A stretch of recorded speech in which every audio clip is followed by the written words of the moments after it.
आता आपण बघूयात मुंबई उपनगरातल्या टॉप 9 बातम्या। उरणच्या जेएनपीटी बंदरात हजारो कंटेनर एकाच जागेवर, खराब हवामानाचा देशाच्या आयात निर्यातीला फटका, धीम्या वाहतुकीमुळे निर्यात होणारा नाशवंत कृषी माल वाया। घाटकोपर फलक दुर्घटनेबाबतच्या याचिकेवर आज सुनावणी, आपल्या विरोधात करण्यात आलेले आरोप निरर्थक आणि बेकायदा असल्याचा भावेश भिंडेचा आरोप। सीएसएमटी ते भायखळा आणि वडा रोड स्थानकादरम्यान रात्रकालीन विशेष ब्लॉक, शनिवारी रात्री 12:30 पासून पहाटे 4:30 पर्यंत ब्लॉक घेण्यात येणार। रोहा दिवा मेमूच्या वेळापत्रकात बदल, रोहा इथून सुटणारी 4:30 ची गाडी आता दुपारी 3:55 सुटेल। 22 जुलै रोजी म्हाडाचा लोकशाही दिन, नागरिकांच्या तक्रारींचं निराकरण करण्यासाठी दर महिन्याला म्हाडातर्फे लोकशाही दिनाचं आयोजन।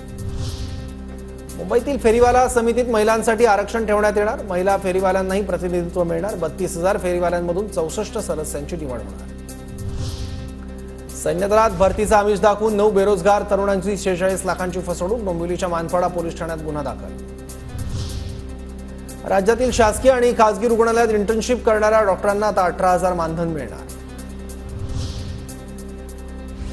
राज्याच्या कौशल्य, रोजगार, उद्योजकता आणि नाविन्यता विभागामार्फत आचार्य चाणक्य कौशल्य विकास केंद्र योजना सुरू, राज्यातील 1000 नामांकित महाविद्यालयांमध्ये कौशल्य विकास प्रशिक्षण केंद्र स्थापन।